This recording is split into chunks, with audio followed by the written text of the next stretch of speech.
Hello, we're doing a series today. We're going to be cleaning bluegill and a bass and a northern pike, and you clean them all three differently.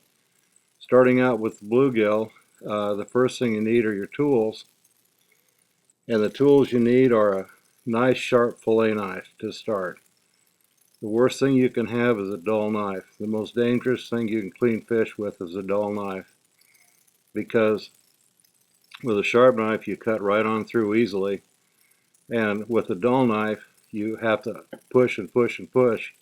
And then when it slips, your hand is always in the way. The second part is a scaler. Now, I use a scaler on bluegills because they have a thick skin. If you got a thick-skinned fish, that works great. If you've got a thin-skinned fish, like say a crappie, or what we call in the South a speckled perch, that works best because the scaler will cut right through the skin. Finally, we'll use a pair of pliers. When's the last time you used a pair of pliers on a bluegill? Anyhow, they all have their place, so we'll get some of them out of the way and get ready to start.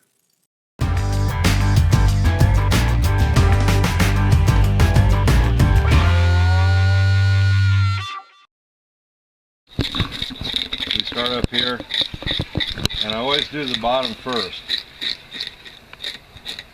because this is where it's hard to get the scales off. And then I come up, and I use about half the scaler and run it on up, and I go clear up over the what I call the shoulder, and then it's so much fun we'll do the other side.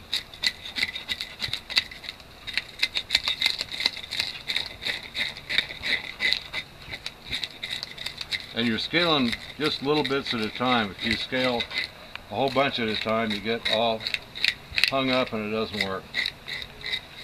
So once we get in this far,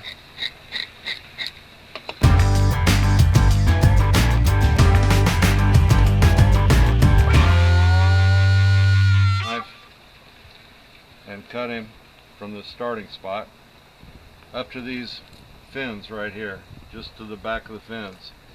And then you take the knife underneath them and you cut them down to the back of these fins. And then you come up over that shoulder I was telling you about, like up there.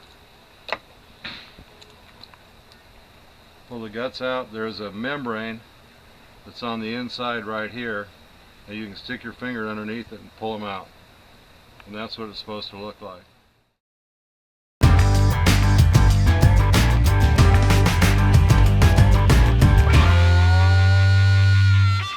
To show you how to get your kids to eat fish with bones in.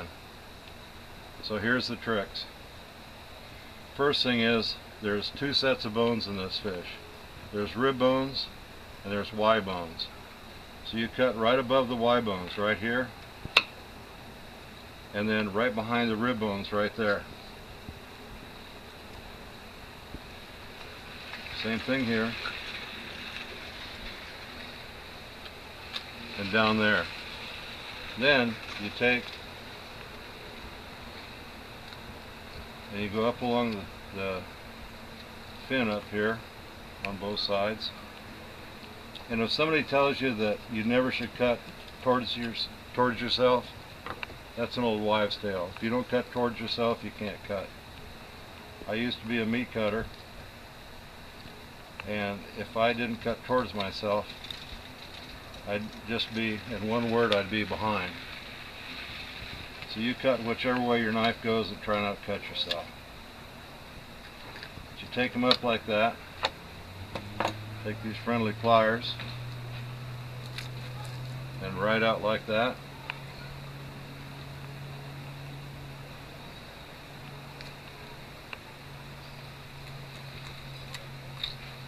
And right out like that. And see on the bottom when you got this big long spike bone, you want both those out.